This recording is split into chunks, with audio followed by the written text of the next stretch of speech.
नमस्कार दोस्तों, BK news YouTube channel पर आपका स्वागत है। लहसुन के भाव में इस बार ज़बरदस्त तेजी, यानी कि टमाटर और लहसुन ने इस बार बड़ा रिकॉर्ड बना के रखा है। यानी कि टमाटर और लहसुन के अंदर इस बार ताबड़तोड़ तेजी देखने को मिल रही है।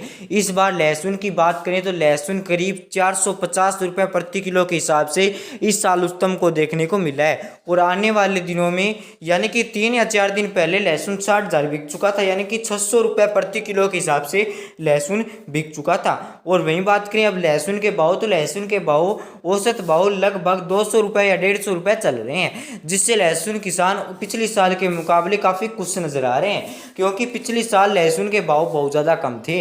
पर इसी खुशी पर लग जाएगा अब दाग, यानी कि अब लहसुन का आयात किया जा रहा है अफगानिस्तानी देश से।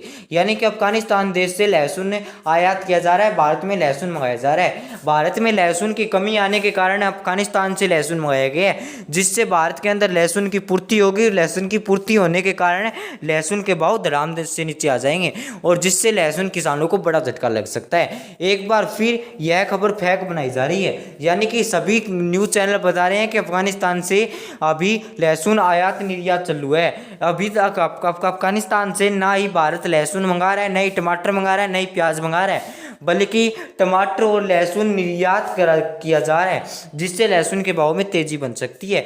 और एक और यह भी बड़ी खबर छाई हुई है कि सर्बिया का एक नया बाजार मिल चुका है। यह बात बिल्कुल राइट है, यानी कि सर्बिया ने भारत से लहसुन प्याज की मांग की है, जिससे लहसुन और प्याज के भाव में तेजी देखने को मिल सकती है। बात करें लहसुन की निर्यात की वजह से लहसुन इस बार कितने रुपए किलो हो सकता है, तो लहसुन इस बार लगभग 500 रुपये प्रति किलो के हिसाब से पहुंच सकता है। धन्यवाद। और कोई बड़ी रिपोर्ट आई प्रदान करवाएंगे।